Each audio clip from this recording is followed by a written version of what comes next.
Some background informations about today's topic. We all know that China rites controversy in the history of Christianity is sine qua non to understand the important background of what really was happening in terms of inculturation of Christianity in China. In Latin, it was controversia de ritibus sinensibus, and in Chinese, the name is Zhongguo Li Yi Zhizheng. Very important dimension that we would like to discuss today.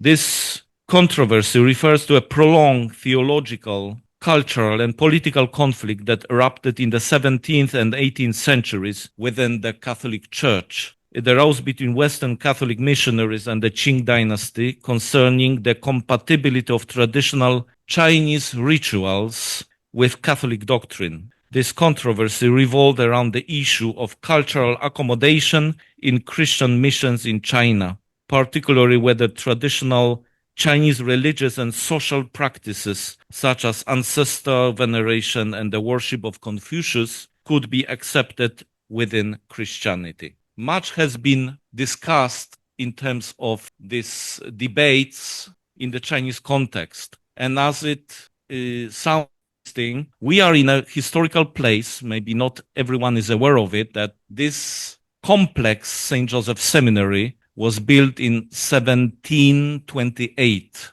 It was around the time exactly when these debates took place. We can symbolically say that these walls, when the Jesuits were walking here, living here, probably the content of the debates and discussions was exactly this controversy. So these walls heard the question, the issue, and few centuries later, we go back to the same topic, and these walls again will hear the debate. And not only walls, but living participants to know a little bit more what was at stake at that time. So we would like to discuss not only the controversy itself, but in connection with what was happening in Europe at that time. And this is something that not too much clear to some of the audiences, especially in Asia. It is very interesting to follow the debate in China and what were the consequences, repercussions, and the debates in Europe among the intellectuals, especially in the relationship between the state and the church. And Paul Flynn is going to present us to discuss this topic, which is based on his recently published book. Our speaker, whom I welcome very warmly, comes from Ireland. He came all along from UK, where he lives with his wife. He graduated in philosophy and English from University College Dublin in 1976, and then he moved to London, where he had his main career with the British Civil Service. In 2001, he moved from the department to China and taught English at Guangdong University, later at Hong Kong University of Science and Technology in Hong Kong, where he also worked as an academic copy editor. His outputs as an author published both inside China and in the West. Since 2008, his works have been principally taken up with biblical and theological themes.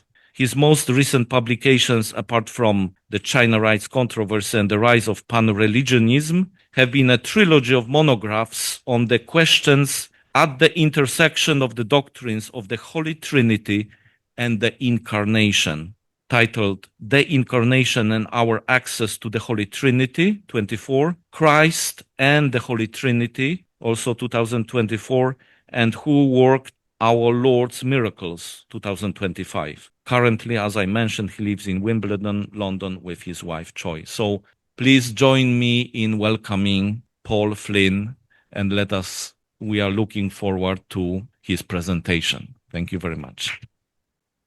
Thank you very much, Father Touré, for that introduction.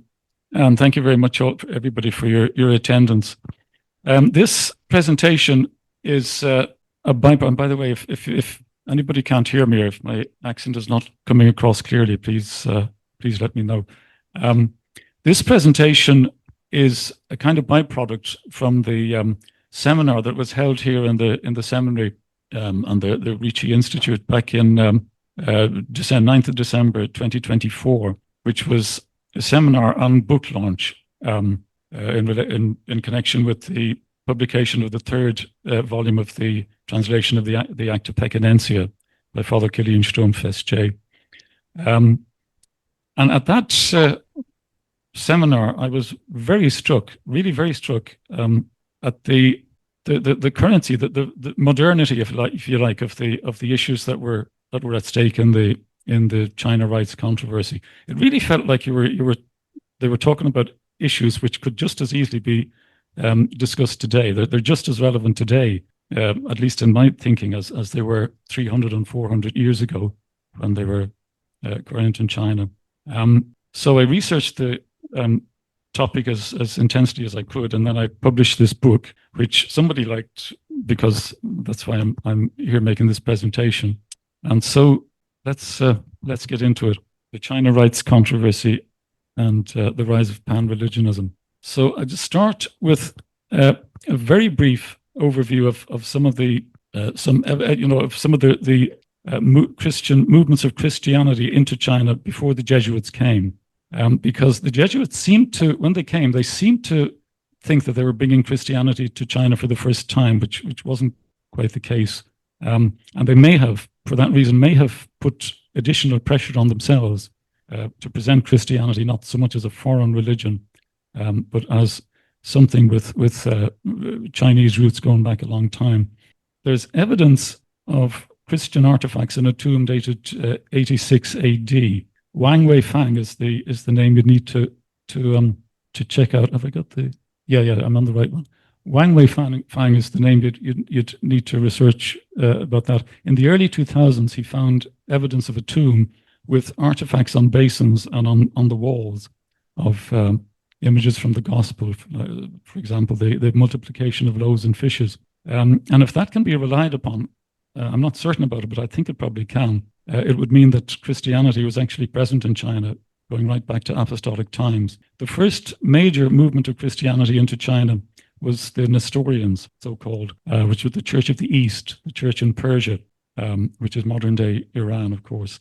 And they were very successful, and they were friendly. They enjoyed the favor of the emperor. They generally weren't molested as long as they were here. Their mission spanned across the center of China, and they were here for 700 years, from the mid-1600s to the late 1300s. They ended with, there was corruption inside the Nestorian mission, and their basic problem, I think, the reason why their efforts came to an end, was that they didn't develop local leaders and local clergy in China, which was a big mistake. They relied on a flow of missionaries coming from Persia, which is great as long as the missionaries keep coming. But then when it becomes dangerous to come, the whole thing can come to an end. They were succeeded by the Franciscan John of Montecorvino, who was also very successful. He was here for about 35 years, and he was the first Archbishop of Beijing, and he founded churches down some of the cities on the east coast of China. He died in 1330, and when he died, his mission, his church died with him for exactly the same reason, that he hadn't cultivated local clergy and local bishops in China. So we get to the this is just some definitions, and I'll try to give you an idea of what we hope to cover in the presentation. The China rights controversy. Sorry, I got an image here. The China rights controversy emerged in the 1600s when China was strong, confident, and united in honoring Confucius and the ancestors through the rites. Jesuit missionaries accepted the assurance of China's educated elites that the rites did not amount to a religion in opposition to Christianity. And so the Jesuits allowed their Christian converts to participate in them. Now, the elites, the literati and the magistrates, were probably telling the truth when they said that the rites didn't really involve religion or superstition, because for them it didn't. They were, in fact, they were often referred to as atheists by Ricci and by other missionaries. But when it came to the rank and file people, the blue collar workers, as the Americans would say, the people who have to work for a living, it was may have been a bit different. In practicing the rites, they actually, in a lot of cases, would have seen it as a religious act and an act of affiliation and alignment with spirits, which may not have been compatible with Christian faith. So you could see from a very early stage the seeds of the controversy taking place. Other missionaries arrived who disagreed. That was the Dominicans and Franciscans coming up from the Philippines after the Portuguese monopoly came to an end. And the Jesuit missionaries ceased to be the only missionaries in China. And so the controversy began. So definition, what do we mean by pan-religionism?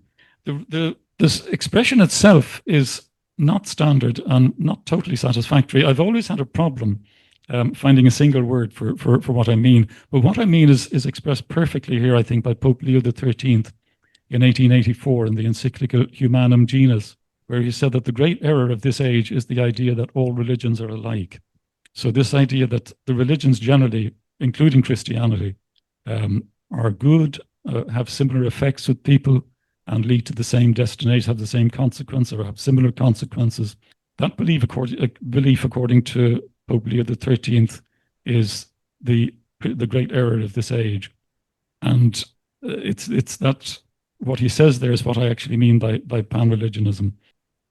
I understand it to be in conflict with biblical teaching, which tells us that a choice has to be made between Christ on one hand and the spirits and religions which reject him. There are lots of scriptures which could be cited for that. I'll give a couple of them here. And it's my view that this aligns Christians with spirits which are not from God, and so makes people spiritually vulnerable. So it's the kind of thing. One of the readers of my book asked me, he was a Jesuit, actually an American Jesuit, asked me, don't you mean the same thing as relativism? And I said, not really, because relativism is a kind of an intellectual, abstract position. Pan-religionism is something that can actually affect you spiritually. It can give rise to a need for deliverance, and ultimately even to a need for calling in the exorcist. So it's something that actually I think people need to be aware of. So my view about pan-religionism, this view, as Pope Leo XIII said, that the belief that all religions are similar. I'm not neutral on that. I don't take a positive view of that. So what's our main argument? In this presentation, I will argue that the emergence of pan-religionism in the Europe of the early 1700s originated from the climax of the China rites controversy. That was around from the late 1790s to about 1706, when the talks between Magro and Emperor Kangxi and Cardinal de Tournon and Emperor Kangxi were going on. I take the view that pan-religionism in Europe, which has lasted for a very long time, flowed naturally from what was happening in China, from the arguments that were taking place in China. The talks between the papal legate Tournon and Emperor Kangxi broke down in 1706, precisely on that issue of pan-religionism. And actually, the argument wasn't so much between the Jesuits or between Tournon, Cardinal Tournon, and Emperor Kangxi. It was when Cardinal Tournon saw what a group of Jesuits called the Figurists were coming up with. That's what set his hair on fire, and that's what actually caused the church to raise very serious questions about the kind of accommodationism that had been practiced in China. So anti-Christian movements in Europe, because those talks had broken down on the issue of pan-religionism, the anti-Christian movements in the Europe of the Enlightenment took it that pan-religionism was the issue on which the church could be most effectively opposed. We'll see that will become more clear, I hope, as the presentation goes on.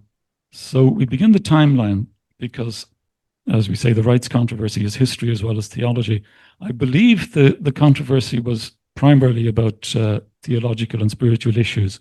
It was issues driven rather than personalities driven. In researching it, the authors that I found less helpful were the ones who focused on personalities and blamed personalities for the whole thing breaking down. You know, they say if only Magro wasn't so autocratic, or if only Tournon wasn't so arrogant, the whole thing might have had a different outcome. I don't think that's right. I don't actually find much fault. The people involved in this controversy were very sincere. They were passionate. They made mistakes and they provoked people where they perhaps didn't need to provoke them, but they were very sincere in what they were doing and developing their arguments. And I don't think it really helps to blame them for the whole thing. I think the issues are where we need to put the focus. The first date is 1610 and Matteo Ricci's death in Peking. Ricci, at that stage in 1610, there had been no controversy. I think Ricci would have been very surprised if he knew that a big controversy would blow up about this thing, because what he was doing in China was authorized by his superior Alessandro Valignano, who was an Italian Jesuit and an absolutely remarkable man. He was about 400 years ahead of his time in many respects. He was very successful in managing the Jesuit mission in Japan. And he adopted a hands-off approach in China because he just let Matteo Ricci manage things in China. Valignano was practicing inculturation about 400 years before we even learned to talk about it, and it was under his on his watch that the Jesuits obtained permission to celebrate the liturgy in Chinese within China. So you had Mass in the vernacular, which eventually came about after Vatican II for the rest of the world. But there's Valignano doing it 400 years earlier in China. He was, as I say, very much ahead of his time. And because Ricci was under his direction and under his authority, he didn't see what he was doing as controversial. This is Ricci's map, which, if you can ignore the oversizing of Antarctica and the undersizing of China, I think is remarkably, I mean, it's not that different from the maps you get with satellite technology nowadays. The Chinese objected, of course, to the small size of China, because at that time in China was seen as the world, and everybody outside China was a barbarian with loads of hair on their faces and their hands and their backs and everything. Hair is probably more important in East and West relations than people think, because I understand that when Chinese people see so much hair on Westerners' face, they think that we're closer to the animal kingdom and to apes than to humans. But they naturally didn't like this map because China is too small. But then when the Jesuits are very shrewd, and when they pointed out to the Chinese that Europe is so far away from China and it takes such a long time to sail around Africa and the Cape, that Europe didn't pose much threat of going to war against China, that they changed their attitude and they said, yeah, maybe this map is okay, we can live with it. This is a picture. I like this picture because I believe that this is the first of the Chinese literati that Ricci converted. And I think the posture, the demeanor is very telling in this. You can see that the literati is absolutely confident in the presence of Ricci. The Chinese people never regarded themselves as inferior to any other people on earth. And I think you can see that in this picture very clearly. If anything, Ricci is the one who feels he needs to explain himself to the literati, not the other way around. I have some trigger notes here. Yeah, Ricci adopted a two-tier approach in evangelizing. With the literati and the magistrates, the educated people, he adopted a step-by-step approach, because the literati, as they were elites, obviously didn't like the gospel teachings about humility and poverty and taking the lowest place. This didn't suit them. And the idea of the Almighty God actually coming down on earth and taking the consequences of sin in order to redeem the world, and dying on a cross, to them that was absolute insanity. That was not what they wanted to hear. So the Jesuits adopted a step-by-step approach. They began by teaching the literati, presenting Christianity as a law, a set of behaviors, which were broadly in line with the Confucian behaviors promoted in the ancient classic texts, when China was basically monotheistic, worshipped the single God. With the lower, how do you say it? The blue collar workers is about the best expression I can find for it. The guys who have to work for the living, they adopted, they preached the whole gospel, much like the Dominicans when they came. They held up the crucifix and preached about, taught them about humility and poverty and taking the lowest place and the cross. And among those people, there wasn't a problem. They didn't have the same problem that the elites had, and they were. If you want to know what it was actually like in those early Jesuit missions, I think Ricci's journals is the best place to go. There are loads. There are chapters and chapters of examples of cases where people, because of idolatry and because catechumens, when they were first converted, had difficulty giving up their idols. You had idolatry combined with Christianity and problems arising, and in some cases, deliverance ministry had to be carried out. There were some examples here. There was a guy there was either Shaogun or Xu Heng, whose hands, it was a catechumen, whose hands began to shake every time he picked up one of the holy books, the liturgy books. And the Jesuits persuaded the family to take the idols out of their home and bring them to the mission, to have them disposed of. And once they did that, his hands were as steady as mine are now. Another guy in Shaogun, a man's son, began haunting the tombs and behaving kind of in a disturbed way. He was clearly under some kind of control of a demon. His father went to the Jesuits and asked if they could have an exorcism, and they reckoned no, he wasn't possessed. But they went visited the house and took away they got the agreement of the family to have the idols taken away and the walls painted over without the idols and with some Christian symbolism, and the problem just completely disappeared. And yeah, so you had this. They were sort of at war against idolatry. So that the idea of that the Jesuits were promoting idolatry was, it's a partial truth at best. It's really doesn't reflect the reality. There was also a case in Nanking where when Ricci moved to Nanking first, the Jesuits bought a house which was haunted, and the people told him, "Don't touch it." The Taoist priests came along and they couldn't get rid of the ghosts. And the Buddhist bonzes came along, they couldn't get rid of the ghosts. The Jesuits laughed and said, "Listen, we worship the God of heaven, who has complete authority over all these spirits." So they bought them in, and there was no problem at all. And the news went all over Nanking, because if there's one thing that you can use to impress Chinese people, it's something that reduces the value of a property. This is Ricci from the journals again, and I think it gives you a very clear idea of how his thinking had developed about how to deal with the problems in China.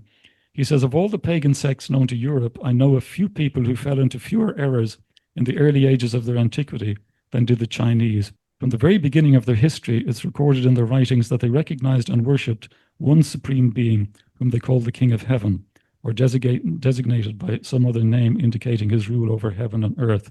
So he's going back there. This is the beginnings of his idea of an original Confucian, an original monotheistic society in China, which worshipped the one God, and which, as we'll see later, had prefigurings in their literature of biblical and Christian revelation. And he speaks then about honoring Confucius and his thinking in tolerating or accommodating some of the rites. Each new moon and full moon, the magistrates, this is again from the journals, and bachelors congregate in the temple to honor their great master. The ritual is made up of bowing and of bending knees, of the lighting of candles and the burning of incense. Each year at the time of his birthday, they offer him dishes of food elaborately prepared and assert their thanks for the doctrines contained in his writings. They do not recite prayers to Confucius, nor do they ask favors from him or expect help from him. That's the version that he got from the literati. Maybe not completely accurate when applied to the whole of society.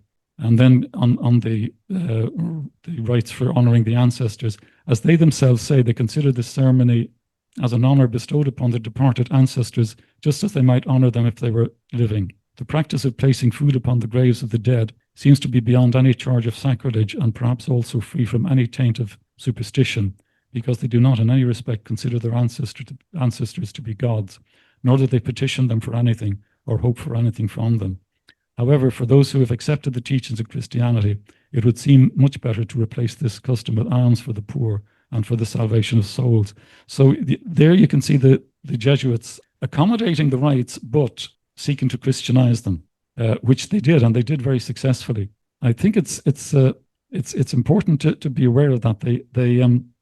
they accommodated the rites, but actually, as we've seen, that they were at war with idolatry, and they did real deliverance ministry to bring people away from idolatry. So the idea that the Jesuits were the baddies and the others, the Dominicans and Franciscans and Augustinians, were the goodies, not quite real.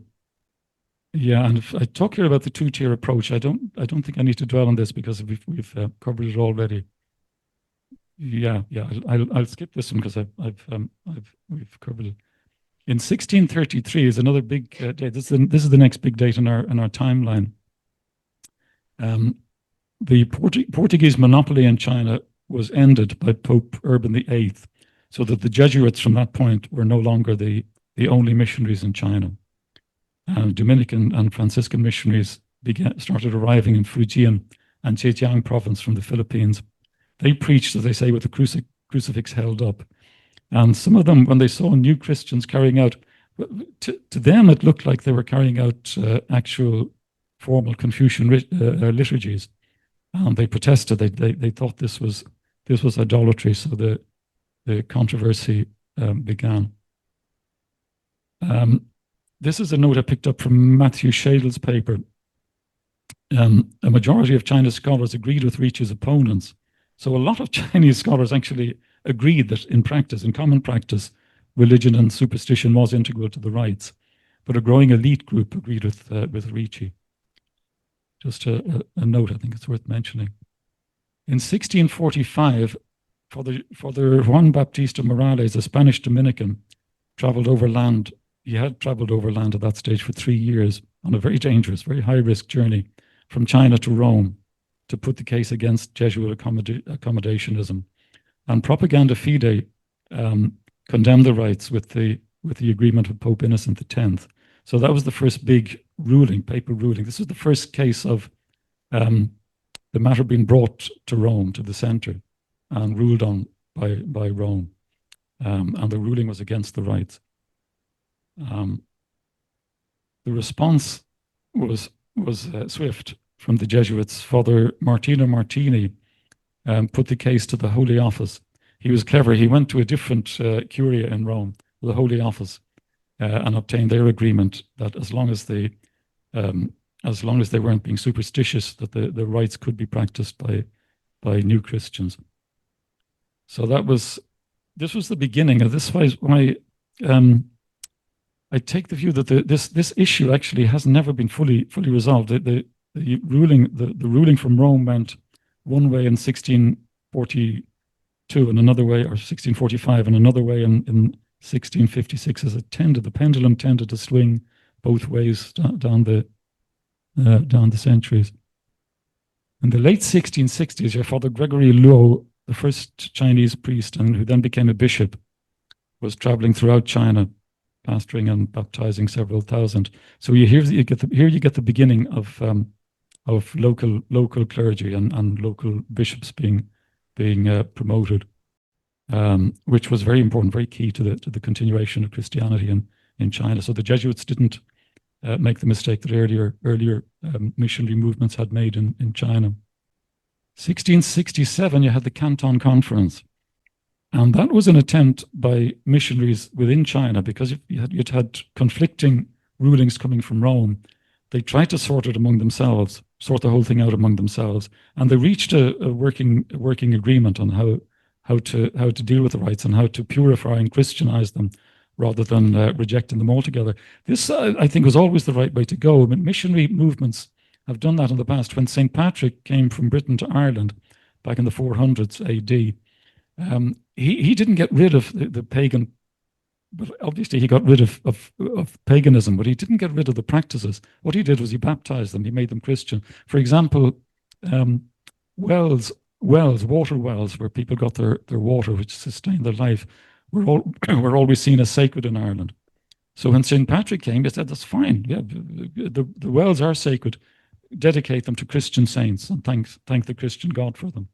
And so there's a kind of continuity. You can continue to regard wells as sacred and to regard them as occasions for being grateful to God, without actually dumping the practice altogether. a Dominican, Father Domingo Navarrete, returned to Spain after attending the conference and began writing tracts against the Jesuit practices in China. He was anti-Jesuit, put it that way. In 1679, Navarrete published a collection of his works against Jesuit accommodationism, and that began the process of bringing the China rights controversy to the attention of a wider European public. In 1692, the Jesuits succeeded in persuading the Emperor Kangxi to issue an edict of tolerance of Christians throughout China. This was prompted by persecution of Christians in Zhejiang province. And this looked like a very big victory for the Jesuits because they've been trying to achieve this for a long time. But a bit like the rulings of Rome for or against the rites, it wasn't quite as stable or as permanent as it looked. In 1693, you had Charles Maigret, the Vicar Apostolic of Fujian province, who accused the Jesuits of heresy. And he issued a ruling for which he didn't really have the authority because his authority was in Fujian province, but he issued a ruling for all of China against the accommodation of the rites and against the Jesuit practice.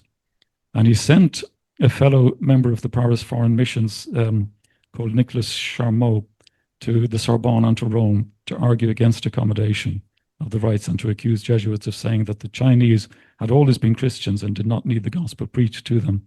We'll come back to that subject later in talking about Figurism.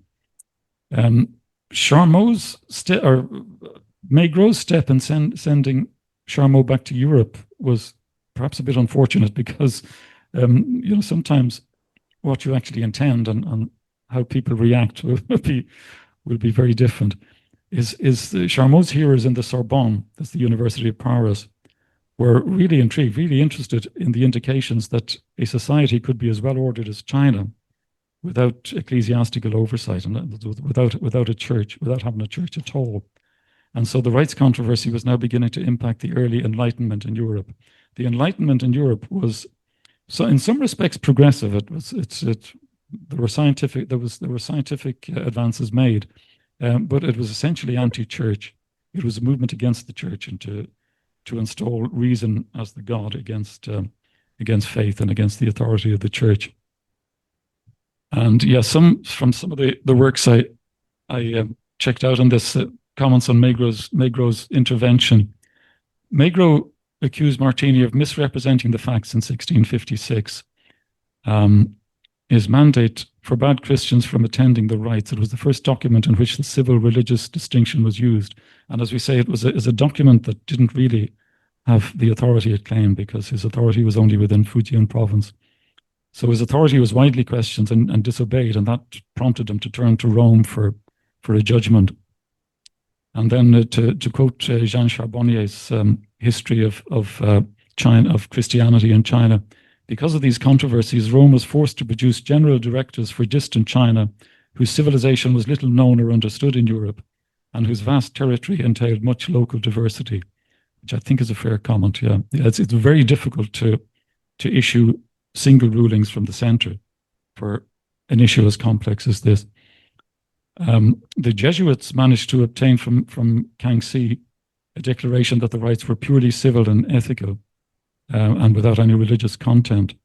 But actually, the church in Europe, Rome, rejected this declaration as not being within Kangxi's authority.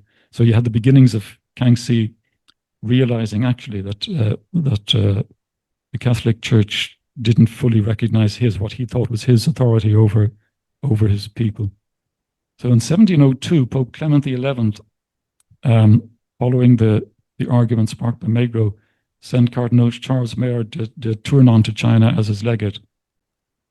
Tournon is sometimes blamed for the whole thing. He did have an awkward personality, and he made enemies everywhere he went. When he came to Macau, I understand from what I read, he was invited to come to the Viceroy's house. The Viceroy represented the. Sorry, can people hear what I'm? Can people make out what I'm saying? You're okay.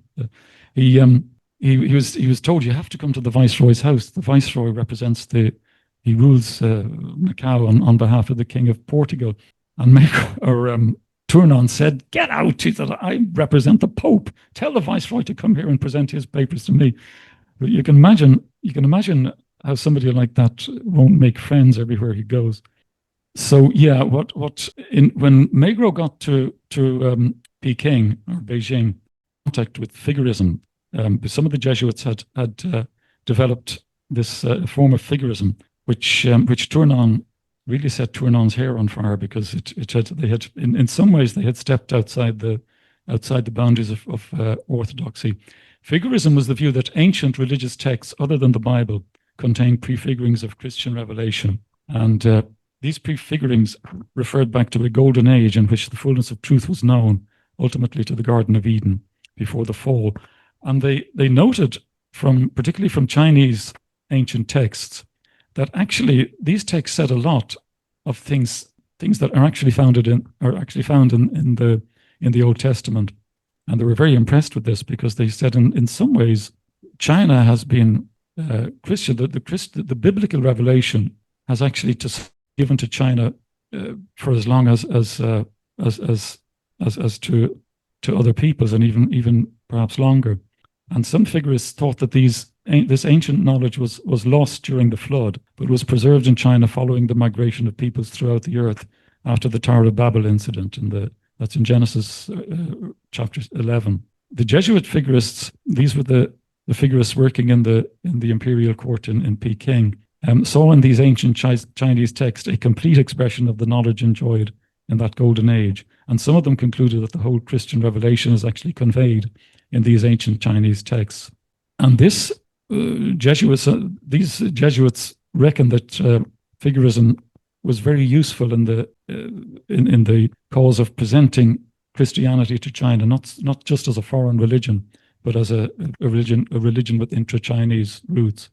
And there was at least some justification in that. In fact, the problems with figurism weren't necessary in the sense you could take a figurist approach without actually stepping outside the lines of orthodoxy.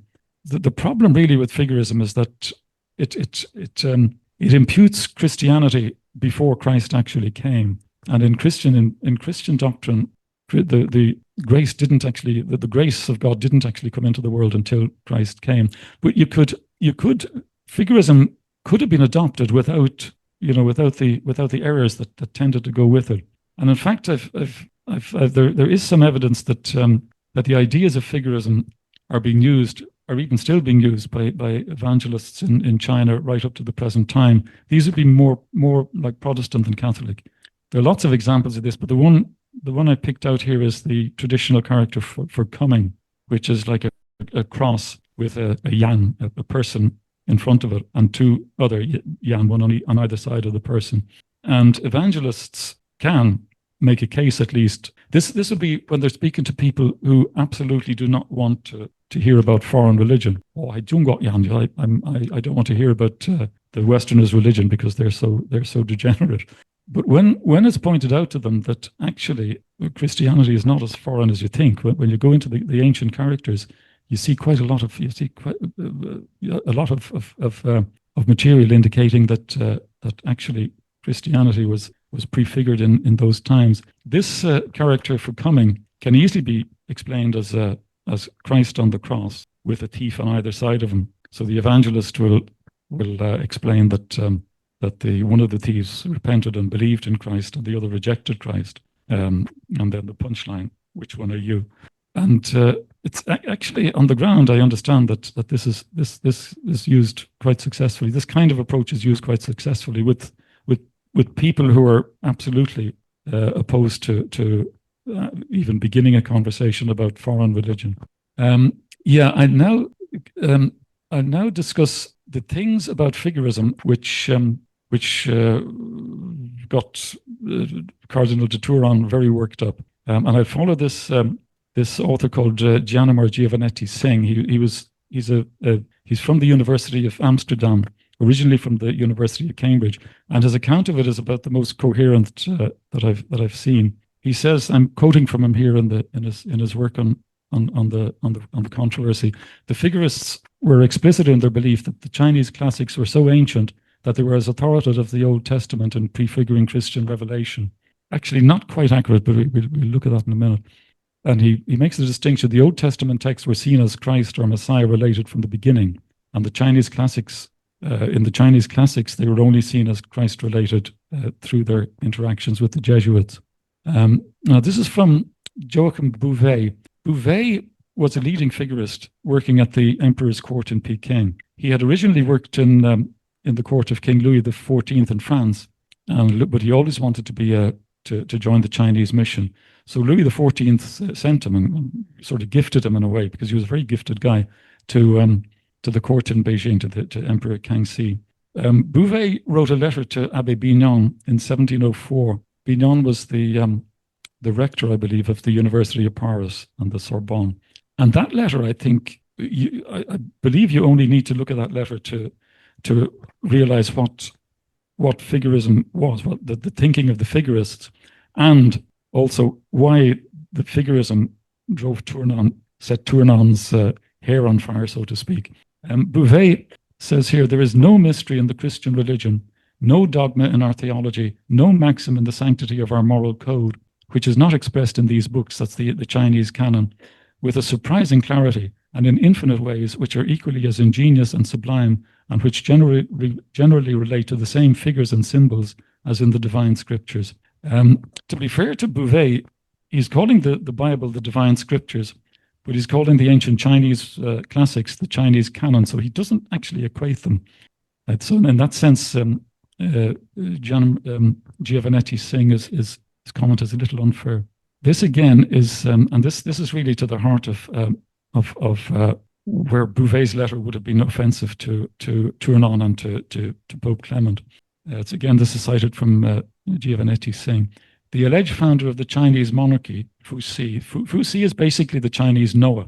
So you go back in China's ancestry to Noah, who's the ancestor of everybody in the biblical account, because Noah's family were the only people who survived the flood, is none other than he whom the most ancient traditions have recognized as the founder of their religious sciences, ancient books, writing systems, and languages. Consequently, the Fohi of the Chinese, and then he goes through the founders and the gods of some of the non-Christian, the pagan religions, ending with Enoch of the Hebrews, are one and the same person who is revered by diverse nations under different names.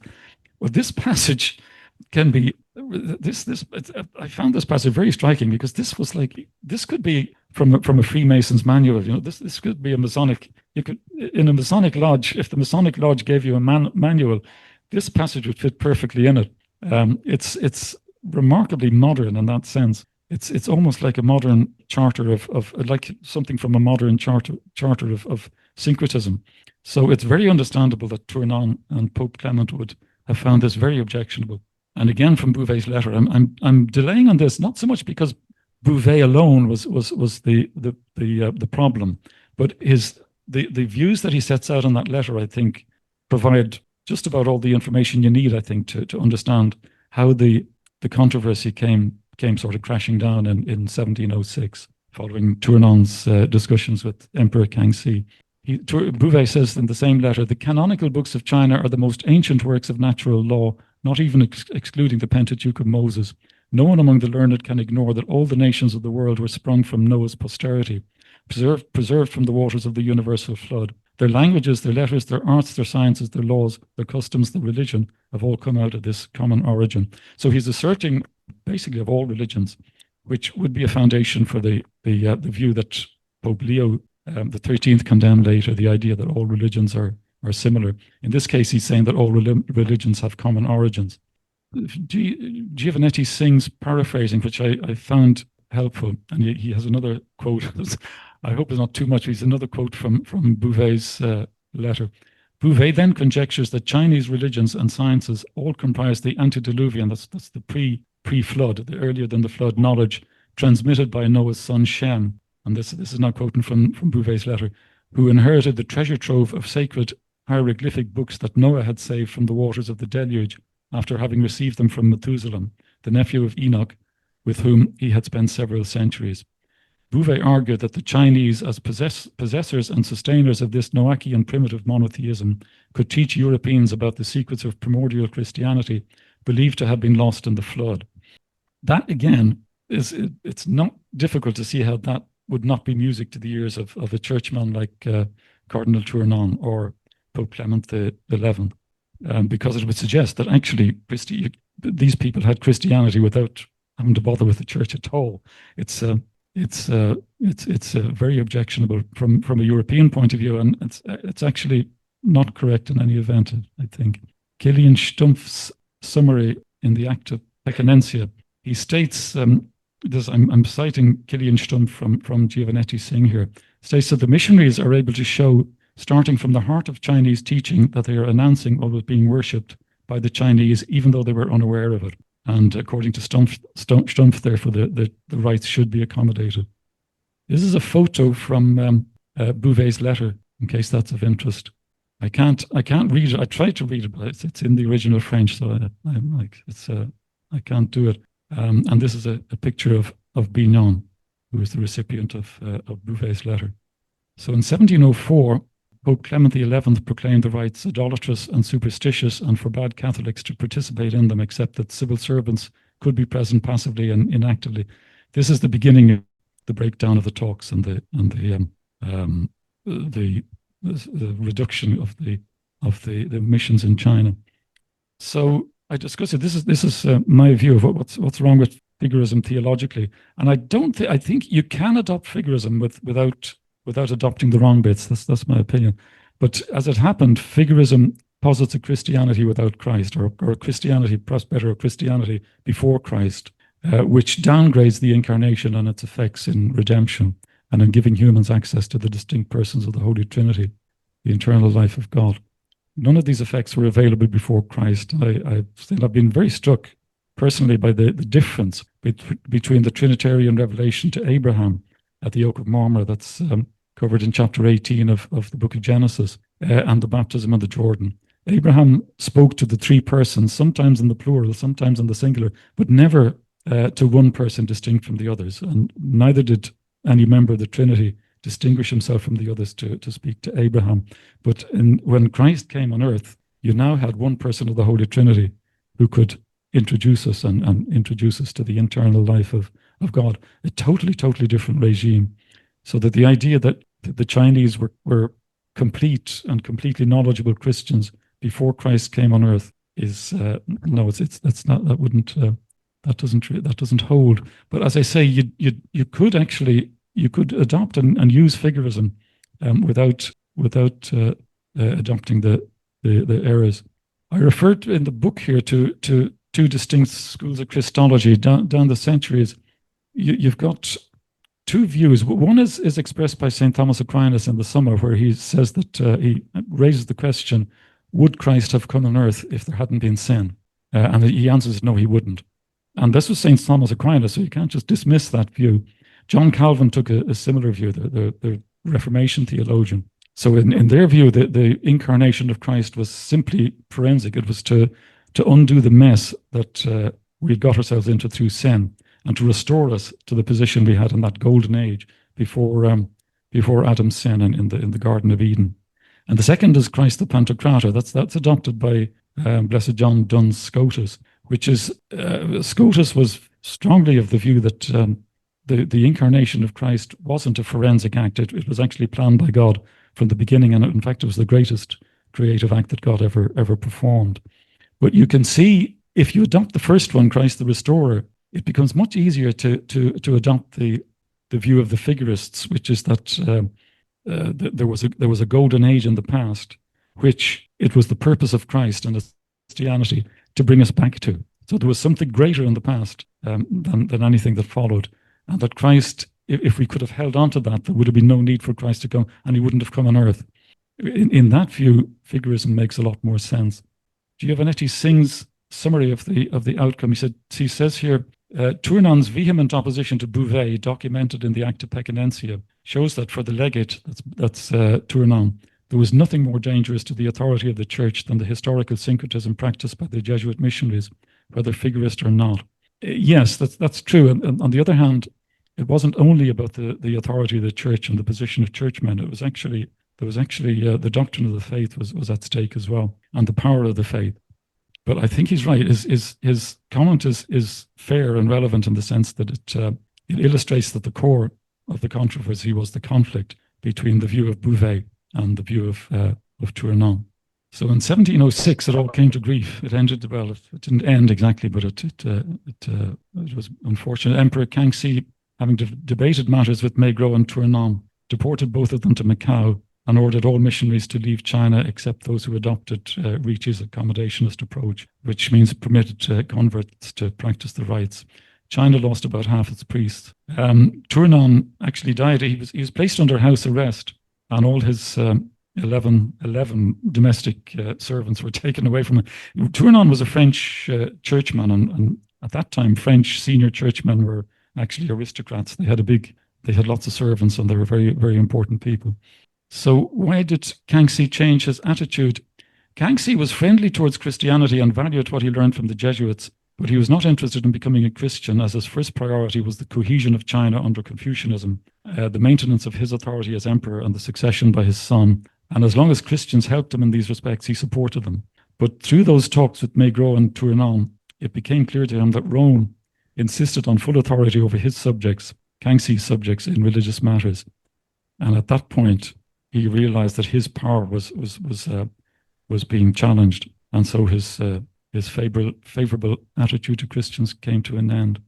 So in the decades following the Tournon's legation, the rites controversy died down somewhat, and Stumpf became the new superior of the mission. Stumpf was in favor of accommodationism. He believed that that Tournon and Pope Clement had misunderstood the position because he thought the whole thing was based on history rather than on theological truth. And Giovannetti Singh here, I think, makes an interesting comment on Stumpf.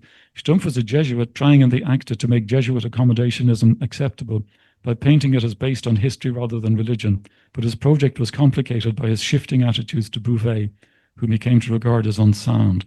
I think that's a good summary of what happened, and Stumpf's conclusion in regard to Tournon. 1715, Pope Clement XI issued a further ruling, Exila Die, condemning the rites and requiring all missionaries in China to follow Tournon and to take an oath of compliance under penalty of excommunication. That ruling wasn't really, it was not taken totally seriously by the Jesuits in China. They didn't follow the bull, and a legate called Mezzabarba in the 1720s came to China with two sort of conflicting aims. One was to be absolute, to enforce Pope Clement's bull and to get everybody to obey it to the letter, but also he granted 8 permissions, which were circumstances in which the rites didn't have to be performed. And the Jesuits took those 8 permissions as permission just to carry on as they were before. So it didn't really, Pope Clement's rulings didn't really resolve the issues. In the 1720s and 1730s, the Freemasons in Europe adopted pan-religionism in their constitutions. Freemasons, I don't know if Chinese people are very aware of them. They're a secret society in the West. They became prominent in the 1700s in the Enlightenment, and they are very influential. They're in the background. They're secretive. When you hear talk about the deep state in America or anywhere else, you're probably talking about Freemasonry. You're not far from Freemasonry, put it that way. In the 1720s and 30s, they adopted pan-religionism, the idea that religions generally is good. It doesn't have to be Christianity. It can be any religion will get you to where you want to go.